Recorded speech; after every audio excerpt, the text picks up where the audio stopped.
할렐루야. 오늘도 예배 가운데 말씀 가운데 임하시는 하나님의 은혜가 여러분 가운데 함께 하시기를 간절히 축복합니다. 날씨가 많이 춥죠. 추운데도 예배 자리에 오신 여러분 주님께서 기뻐하실 줄로 믿습니다.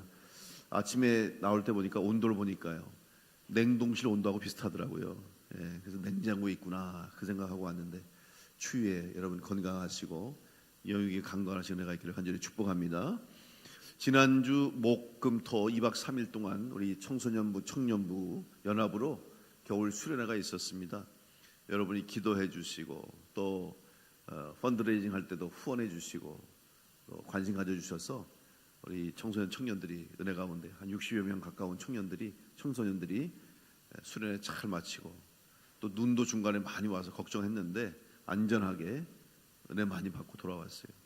또 강사님, 좋은 강사님 오셔서 또 아이들에게 필요한 말씀 은혜 받게 하시고, 아이들 열심히 또 기도하고 찬송하고 재미있게 즐겁게 또 교제하고 은혜를 받는 그런 시간이었던 것 같아요. 제가 가서 아이들 보면서 또 우리 강사님과 잠깐 대화를 나누는 중에, 특별히 이번에 오신 강사님은 아마 청년들 전문 이제 강사로서 전국을 다니면서 오랜 세월 동안 이렇게 사역하셨던 그런 분인데, 앞으로 우리 나라의 미래, 또 특별히 교회를 생각하면서 우리 다음 세대 청소년들, 청년들, 우리 교회 학교가 참 지금 어려운 가운데 이렇게 위축되어 있는데 이거 어떻게 할 것인가를 잠깐 이야기를 나눴어요. 물론 결론은 그럼에도 불구하고 오히려 어려울 때일수록, 힘들 때일수록 더 교회가 열심히 우리 아이들에게, 학생들에게, 청년들, 청소년들에게, 우리 다음 세대들에게 복음을 전해야 하고, 또 그들이 하나님의 자녀가 되고 믿음 안에 바로 설 때 우리 교회의 미래뿐만 아니라 우리나라의 미래도 있지 않나, 그런 이야기를 나눴어요. 그러면서 아이들이 모이는 숫자가 점점 줄어드는데, 그러나 여전히 희망이 있는 것은 지금 교회에 오는 아이들의 숫자가 상당히 적습니다.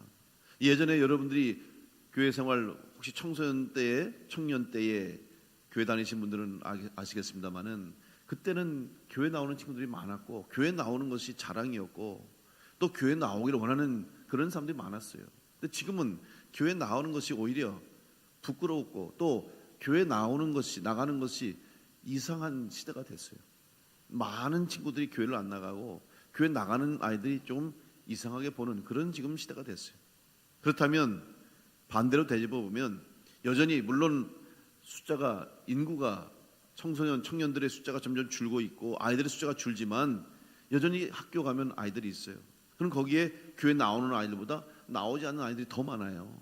대부분의 아이들이 교회 나오지 않습니다. 그러면 그들에게 복음을 전할 수 있는 기회가 아직도 많이 있고 그들에게 복음을 전할 사명이 또한 우리에게 있다는 것을 깨닫게 됩니다. 그러면서 우리 강사님이 하는 말씀이, 이번 자기가 수련회를 여러 군데 다녔는데 우리 교회 수련회 와보니까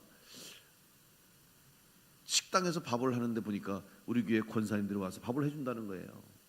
이번에도 청년선교 회장님하고 몇 분 권사님 가서 아이들을 식사를 만들어 주셨는데 얼마나 맛있는지 저도 가서 한 끼 먹고 왔는데 진짜 맛있더라고요. 애들이 맛있으니까 얼마나 많이 먹는지, 어떤 애들은 너무 많이 먹어가지고 소화제를 먹고 체해가지고 고생도 했다고 하는 얘기를 들었어요. 그러면서 하시는 말씀이, 이렇게 요즘은 다 밥 사 먹이고 봉사하는 거 힘들어하고 누가 거기까지 와서 2박 3일 동안 있으면서 밥을 해주냐고. 그런데 우리 교회에 이렇게 권사님들이 와서 식사 봉사 해주시니까 참 좋은 교회 같다고, 우리 충진남부교회는 희망이 있다고 그런 얘기를 하더라고요. 이럴 때 아멘 한번 해주시면 얼마나 좋겠어요. 여러분, 우리 교회에 희망이 있는 줄을 믿습니다. 특별히 다음 세대를 위해서 우리가 관심 가지고 기도할 때 우리 교회의 미래뿐만 아니라 우리 충주와 더 나아가서 우리 대한민국의 미래가 밝아질 줄로 믿습니다. 이번에 수련회에서 수고하신 모든 분들 감사드리고, 앞으로 계속해서 우리 청소년 청년들이 믿음 안에서 바르게 자라고 또한 이 땅을 변화시키고 그들의 삶을 통해서 이 세상을 변화시킬 수 있는 좋은 리더와 인재가 될 수 있도록 여러분 기도 많이 해주시길 간절히 축복합니다. 사실 청소년 청년 때에 믿음 생활, 신앙생활 하기 어렵습니다. 그 아이들 기도하는 모습, 찬송하는 모습, 뛰어노는 거 보니까 얼마나 감사한지. 지금 많은 아이들은 죄 가운데 그 젊음의 때에, 그 귀한 청년의 때에, 청소년 때에 희망을 갖지 못하고 또 건강하게 건전하게 살지 못하고 죄 가운데서 어두운 곳에서 방황하고 소망 없이 절망하며 낙심하는 청년 청소년들이 너무 많아요. 통계를 보니까 우리 한국의 청소년들, 특별히 자살률이 심각한 사회 문제로 대두되고 있습니다. 청소년들의 사망률 1위가 여러분 바로 자살이에요. 스스로 목숨을 끊는 아이들이 많다는 소리입니다. 12년째 청소년들, 한국 청소년들 9살부터 24살까지 사망 원인 중에 1위가 바로 자살이라고 하는 통계가 나왔어요. 그럼 도대체 왜 이렇게 많은 젊은 우리 아이들이 청소년 청년들이 왜 그 나이에 그렇게 스스로 목숨을 끊고 왜 인생을 포기할 수밖에 없을까? 여러 가지 원인이 있겠습니다만은 한두 가지 이유가 아니겠죠. 결국 이 사회에 또 오늘 우리의 가정에 또한 우리의 모습 속에 아이들에 대한 또 그 아이들을 위해서 우리가 뭘 해줄 것인가 한번 생각할 수 있는 그런 문제라고 생각이 됩니다.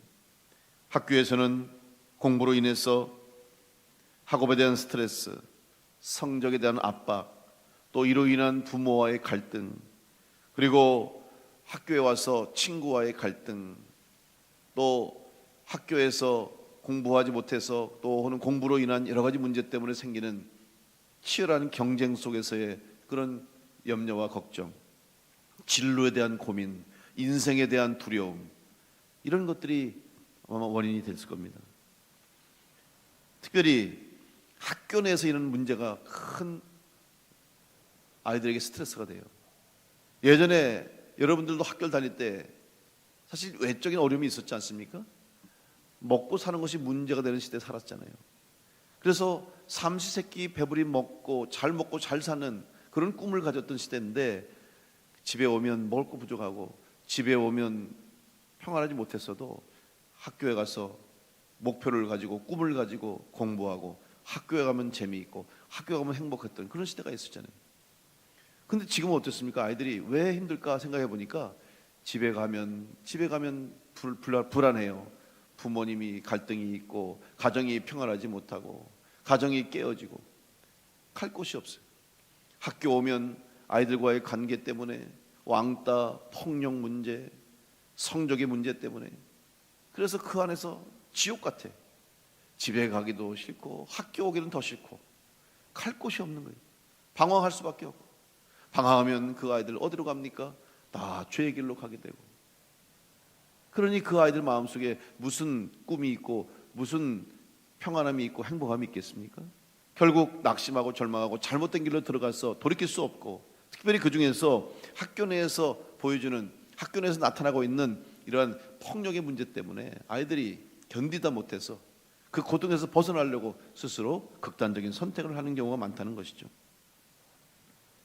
하루속히 우리 아이들이 행복한 학교 생활, 행복한 학창 생활, 즐거운 배움의 과정을 통해서 그들의 인생을 꿈꾸고 준비할 수 있는 그런 아이들이 될 수 있도록 여러분 우리 다음 세대를 위해서 기도하고 우리 교회가 또 그 사명을 감당해야 할 줄로 믿습니다. 2023년도에 유행했던 드라마 중에 더 글로리라고 하는 드라마가 있습니다. 그 드라마의 주제가 뭐냐면 바로 학교 내의 집단 따돌림, 왕따, 폭력이에요. 정말 끔찍한 그런 이야기들을 그려내고 있는데 더 안타까운 것은 차라리 그냥 영화 속의 이야기였으면 좋겠어요. 학교 내에서 벌어지고 있는 그 아이들이 행해지는 폭력적인 문제, 가해하는 아이들을 다른 친구들을 괴롭히다 못해서 정말 입에 담을 수 없을 정도로 심하게 폭행을 행하고 이런 일들이 그냥 영화 속에서 이러면 끝났으면 좋겠는데 이게 영화 이야기가 아니에요. 실제로 오늘도 우리 아이들 가운데 우리 학교 내에 일어나고 있다는 사실이죠. 저는 이 모습을 보면서 특별히 한 친구를 여러 친구들이 공격하는 거예요. 여러 친구들이 괴롭히는 거예요. 1대1의 관계에서도 그 갈등이 크면 힘들고 견디기 어려울 텐데 한 학생을 여러 학생들이 공격하고 놀이개감으로 삼고 괴롭히고 이런 일을 하면 그 아이는 견뎌낼 수가 없는 거죠. 저는 오늘 안디옥 교회의 모습을 보면서 신앙적으로 오늘 그 교회 내에서 지금 이방인 그리스도인들하고는 어떻게 보면 약자입니다. 유대인에 비하면, 유대교에서 개종한 그리스도인들에 비하면 이방인 그리스도인들은 약자였어요. 그 약자들을 향한 오늘 유대인 그리스도인들의 모습 속에서 집단적인 신앙적인 폭력이 있지 않았나. 외적인 폭력이 아닙니다. 신앙적으로 그들에게 자기들의 권리, 자기들의 만족을 위해서 힘이 없다고 생각하고 자기들보다 열등하다고 생각하는 이방인 그리스도인을 향해 했던 모습이 바로 오늘 우리 아이들이 학교에서 당하는 또 어려움을 당하는 모습과 너무 흡사하지 않나 하는 생각을 하게 됐습니다. 한 교회 내에서 더 많은 힘을 가지고 우위했다고 생각했던 유대교 출신 그리스도인들은 멸시받고 천대받고, 특별히 당시의 신앙적인 기준, 유대교의 기준으로 보면 이방인들은 부정한 사람들인데 구원받을 수 없다고 생각했던 사람들이 구원받아서 같은 복음을 듣고 예수님을 믿고 세례를 받고 성령을 받아서 한 교회 안에서 같이 믿음 생활을 하다 보니 이들이 견딜 수가 없는 거예요. 그래서 결국 그들은 자기들의 율법을 포기하지 못하고 자기들 만족을 위해서라도 할례를 받지 않으면 할례를 받아야만 온전한 그리스도인으로 교회 생활을 할 수 있다고 하는 조건을 내세워서 이방인 그리스도인들에게 유대교 율법에 따른 할례를 요구하게 된 것이죠. 이에 대해서 안디옥 교회는 이 문제를 해결하기 위해서 오늘 예루살렘 교회에 이제 공회를 열고 이 문제를 다루게 됐던 것이죠. 저는 이 문제 해결 과정을 통해서 특별히 초대교회의 모습을 다시 한번 보게 됩니다. 여러분, 우리가 기독교 역사 속에서 지금 2000년이라고 하는 이 교회 역사 속에서 어려움이 있을 때가 많이 있습니다. 위기를 만날 때도 있었어요. 교회가, 성도들이 외적인 내적인 문제로 인해서 교회가 어려움을 빠질 때마다 외치는 구호가 무엇입니까? 초대교회로 돌아가자라고 하는 구호를 외쳤어요. 초대교회로 돌아가자라고 하는 말은 무슨 의미입니까? 결국 초대교회가 교회의 가장 본이 되고 모델이 되는 것, 또한 초대교회의 신앙과 모습이 오늘 이 땅의 교회들이 본받아야 할 모습이라는 것을 인정하는 겁니다. 그렇다면 도대체 초대교회가 어떤 모습을 보여주었길래, 어떤 교회였길래 왜 초대교회로 돌아가야 하는 거야? 저는 오늘의 이 모습, 특별히 갈등을 해결하며 지금 안디옥 교회에서 일어나고 있는 이 분쟁으로 이 신앙적인 문제를 해결하는 과정 속에서 초대교회의 모습을, 그리고 왜 초대교회가 교회의 본이 되는가를 깨닫게 됐어요. 생각해 보십시오. 지금 안디옥 교회에 문제가 생겼지 않습니까? 유대교 그리스도인들과 이방인 그리스도인들의 갈등이 생겼어요. 유대인들은 요구하는 겁니다. 우리와 같이 할례 받지 않으면 저들 같이 믿음 생활을 할 수 없다는 것입니다. 이방인들의 입장에서는 무슨 이유가 있습니까? 자기들은 복음을 들은 대로, 말씀을 들은 대로 예수 믿고 예수 그리스도를 구주로 고백하고 세례를 받고 믿음 생활을 하고 성령을 받아서 아무 문제가 없는데 왜 굳이 할례를 받으라고 하느냐? 대립될 수밖에 없죠. 그럼 이 문제를 어떻게 해결하느냐? 여기에서 바로 기준을 어디에 뒀냐 하는 것을 보게 되죠. 바로 그 기준은 하나님의 말씀이요 복음의 기준을 두었다는 것입니다. 이것이 바로 초대교회의 위대함이고 초대교회가 본이 되는 이유예요. 정치적으로 해결할 수 있었습니다. 사도들이 앞서서 유대교인들에게, 유대교 출신 그리스도인들에게 조금 양보해달라, 오히려 유대교 입장에서 보지 말고 우리 이방인들 이해해달라, 또 이방인들에게는 당신들도 저 유대교 입장 생각해봐라, 율법을 중요시 여기는 저들이 볼 때는 당신들이 그렇게 볼 수 있지 않냐, 화해를 시도하려고 하지 않았어요. 그리고 인간적인 방법으로 이 문제를 보지 않았어요. 오히려 이 문제 앞에서 기준을 어디에 두냐? 그러면 이 기준을 가지고 우리가 교회, 공동체 이 문제를 한번 토론해보자.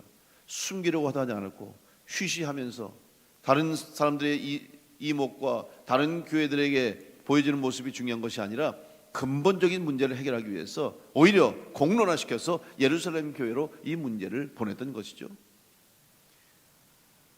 바로 이러한 모습이 오늘 초대교회가 교회의 본이 될 수 있는 이유가 된 것이죠. 그래서 이제 예루살렘 교회에서 이 문제를 논의하는 공회가 열렸죠.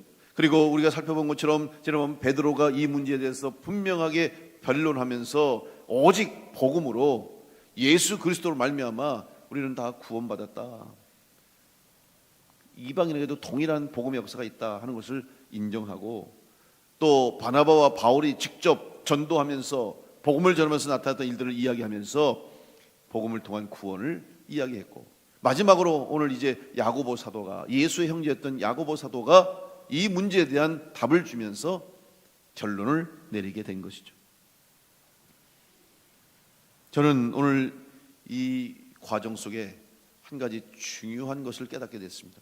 그것은 바로 지도자의 역할이 중요하다는 것을 깨닫습니다. 왜냐하면 주님께서 교회마다 지도자를 세우셨어요. 당시에 베드로, 또 야고보, 바울과 바나바 다 교회 목회자여 사도였어요. 특별히 베드로는 당시에 초대교회의 가장 위대한 사도자여 존경받는 사도였습니다. 예수님의 수제자로서 예수님과 함께 사역했던 제자였기 때문에 그의 영향력이 컸어요. 이런 베드로나 바나바와 바울, 바나바는 안디옥 교회 담임 목사였죠. 바울을 인정해주고 바울을 지도자로 이끌어내는 역할을 했던 사람이었어요. 야고보 역시 예수님의 형제로서 중요한 역할을 초대교회에서 감당했어요. 이런 사람들이 치우치지 않고 개인적인 감정과 개인적인 어떤 목적과 또 정치적인 그런 상황에 흔들리지 않고 오직 복음의 중심으로 하나님의 말씀의 기준으로 삼고 이 문제를 해결했기 때문에 초대교회가 무너지지 않고 그 갈등과 문제가 해결되어서 오히려 더 견고하고, 이후로 이런 문제로 더 이상 논란이 생기지 않도록 유대인들이 주장하는 율법의 문제가, 또 할례의 문제가, 구원받는 문제에 있어서, 교회 생활하는 데 있어서 아무런 문제가 없다고 하는 것을 오히려 확인할 수 있는 기회가 되었다는 사실이죠. 오늘 말씀 보니까 야고보 사도가 마지막 결론을 내리게 됩니다. 오늘 본문에 보면 19절에 이렇게 말씀하고 있습니다.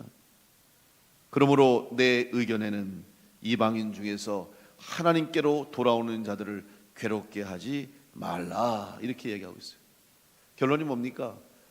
율법의 문제로 유대교인들, 당신 유대교 출신들, 당신들이 그렇게 소중한 율법이지만, 할례이지만 그 문제 때문에 이방인들이 구원받는 데 있어서, 이방인들이 믿음 생활하는데 아무런 문제가 없으니 더 이상 그들을 괴롭게 하지 마시오 라는 결론을 내렸습니다. 그리고 야고보 사도는 여기에 이제 한 가지 더 언급합니다. 20절에 보면 다만 우상의 더러운 것과 음행과 목매어 죽인 것과 피를 멀리하라고 편지하는 것이 옳다. 이 부분은 신학적인 좀 논란이 있어요. 뭐냐면 야고보 사도가 처음 것처럼 이방인도 하나님께 돌아오는 것이 당연하고 마땅하니 복음을 듣는 자는 누구든지 구원받을 수 있으니 이방인들 더 이상 하나님께 돌아오는 자들을 괴롭게 하지 말라, 이것이 복음에 근거한 판단이었어요.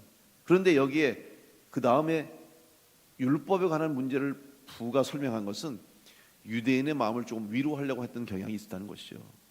왜냐하면 유대인들 출신들이 그렇게 율법을 중요시하니, 그러면 할례 문제를 언급하지 말고, 할례는 아니지만 너희들 일상생활 가운데 부딪히는 문제들 가운데, 여기서 말하는 이제 우상에 더러운 것은 뭐냐면 당시에 시장에서 유통되는 많은 음식들, 특별히 고기들 중에는 바로 우상 앞에 제사드렸고 제물로 쓰였던 것들이 시중에 유통되었습니다.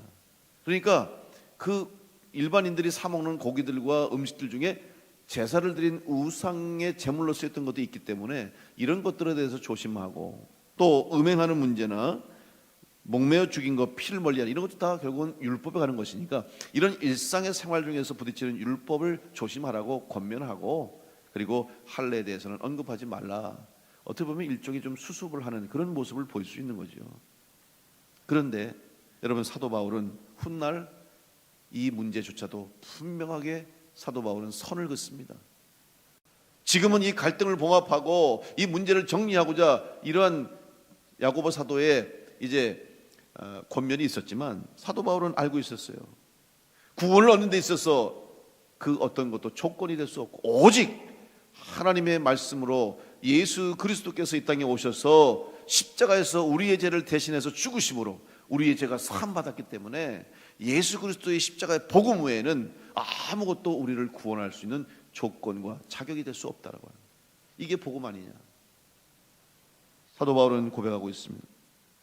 갈라디아서 2장 14절로 16절 말씀 보면 그러므로 나는 그들이 복음의 진리를 따라 바르게 행하지 아니함을 보고 모든 자 앞에서 개박하게 이르되 내가 유대인으로서 이방인을 따르고 유대인답게 살지 아니하면서 어찌하여 억지로 이방인을 유대인답게 살게 하려느냐 하였노라. 우리는 본래 유대인이요 이방 죄인이 아니로되 사람이 의롭게 되는 것은 율법의 행위로 말미암음이 아니요 오직 예수 그리스도를 믿음으로 말미암는 줄을 알므로 우리도 그리스도 예수를 믿나니 이는 우리가 율법의 행위로서가 아니고 그리스도를 믿음으로써 의롭다함을 얻으려 함이라.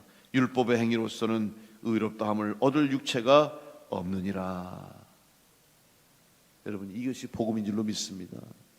우리가 구원받은 거 우리의 노력입니까? 우리의 수고입니까? 아닙니다. 여러분이 교회에서 열심히 충성하고 봉사하고 헌신하고 주님을 위해서 일하고 섬기고 헌금하고 수고한 이것 때문에 구원받았습니까? 이것 때문에 여러분이 복을 받습니까? 아닙니다. 구원받은 은혜 때문에, 구원받았기 때문에 구원받은 은혜를 기억하고 감사함으로 예배하는 것이고, 구원받은 하나님의 은혜와 사랑을 기억해서 주의 몸된 교회, 주님이 부탁하신 교회를 세우고 교회를 통해서 복음을 전하라고 하는, 땅끝까지 주의 복음 전하고 사마리아와 온 유대와 땅끝까지 예수 그리스도 십자가의 복음을 전하라고 하시는 예수님 말씀에 순종하기 위해서 여러분이 교회에 모여서 예배하고 봉사하고 선교하고 섬기고 충성하는 것이지 순서가 바뀌어서는 안 된다는 거예요.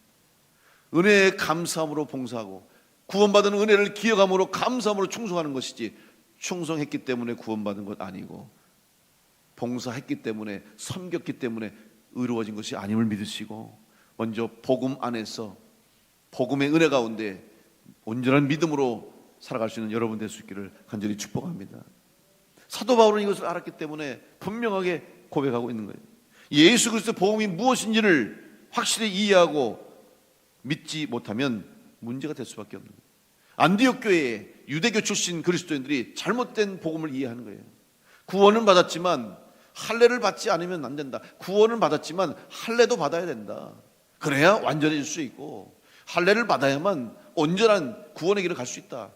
자기들의 입장에서 자기들의 유익 때문에 자기들의 전통을 고집하는 그런 잘못된 신앙 때문에 안디옥 교회가 문제를 겪었고 결국 이 일로 인해서 교회가 이 일을 결국 다루게 된 것이죠.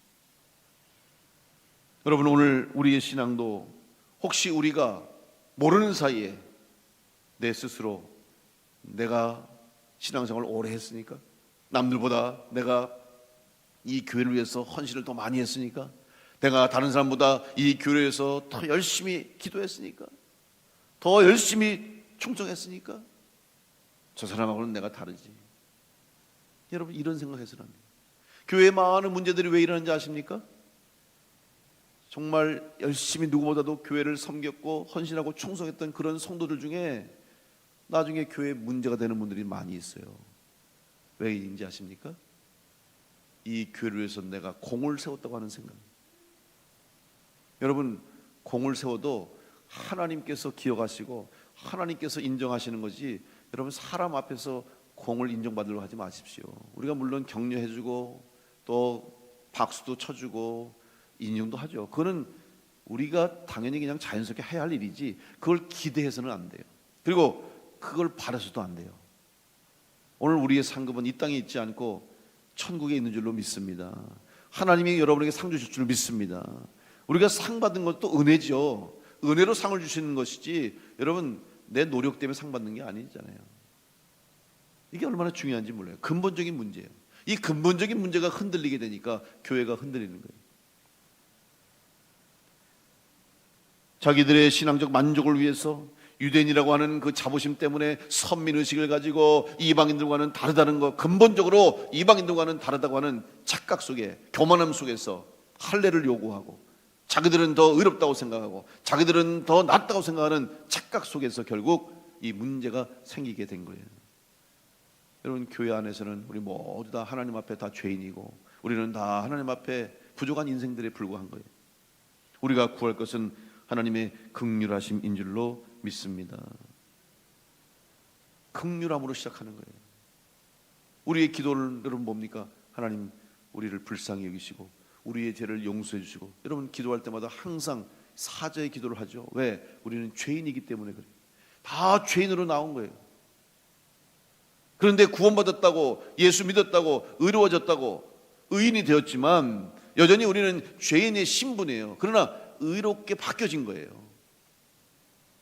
우리 존재 자체가 바뀔 수 있는 것은 하나님의 은혜로만 가능한 것이지 우리의 수고와 노력으로 된 것이 아니라는 사실을 잊지 마시기 바랍니다. 이거를 잊게 되는 순간 문제가 생기는 거예요. 영적으로 병드는 거예요. 오늘 야고보 사도는 분명하게 말합니다. 이방인들이 하나님께로 돌아오는 것을 왜 괴롭게 만드느냐는 거예요. 다시 말하면 결국 유대교 출신들의 성도들이 자기들의 고집 때문에, 자기들의 잘못된 교만 때문에 영혼이 구원받는 것을 지금 방해하고 있다는 것을 말하고 있는 거예요.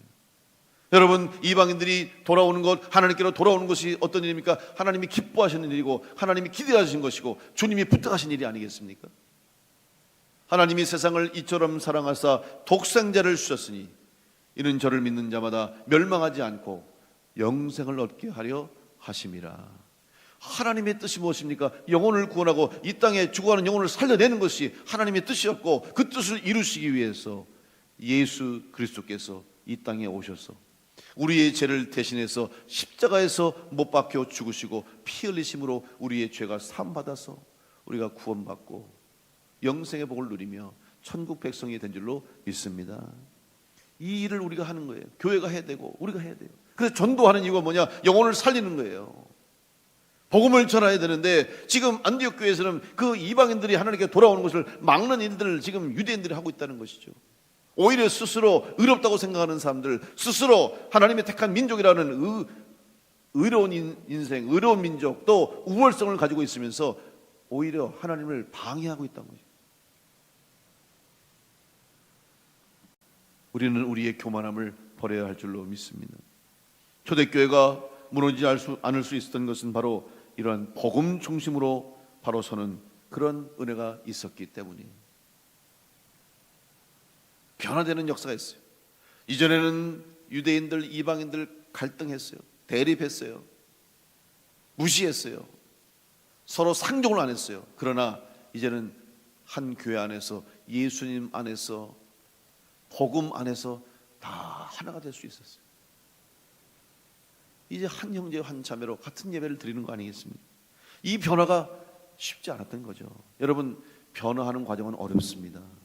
변화하기 위해서는 힘든 과정이 필요해요. 불편한 시간들이 있어요. 그러나 불편함에도 불구하고 힘들다 할지라도 그 과정을 통과해야만 변화가 일어나게 될 줄로 믿습니다.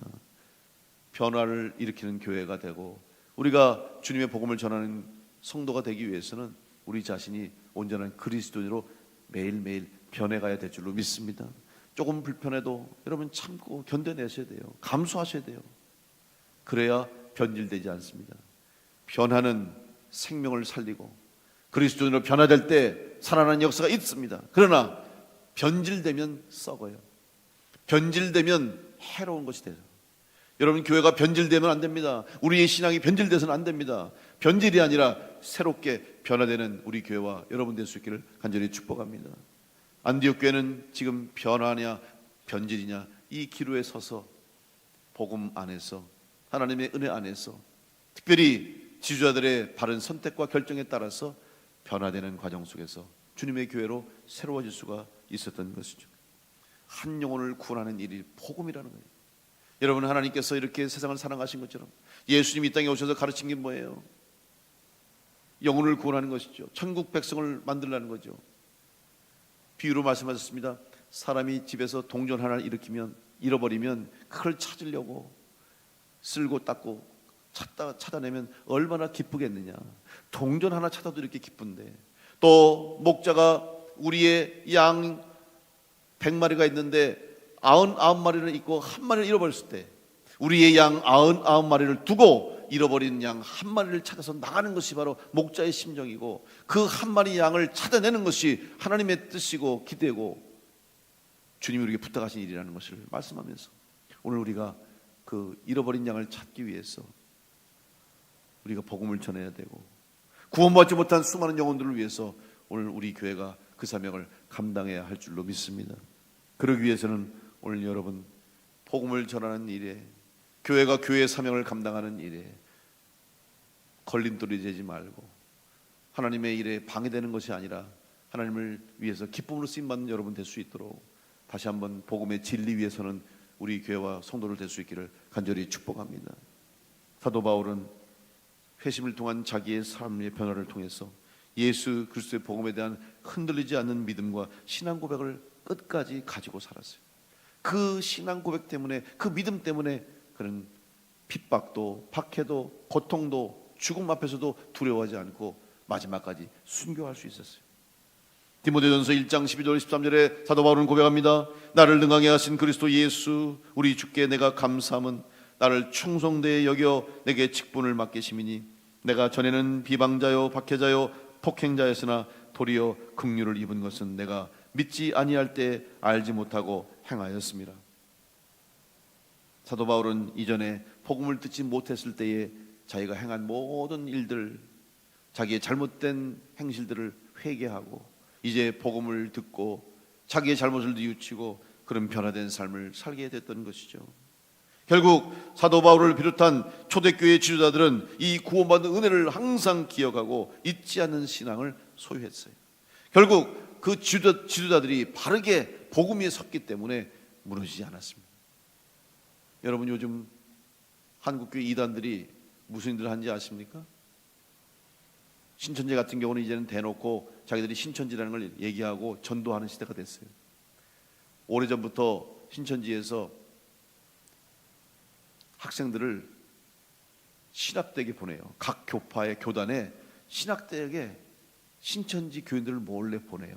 그래서 거기서 속이고 그 교단의 목사가 되게 만드는 거예요.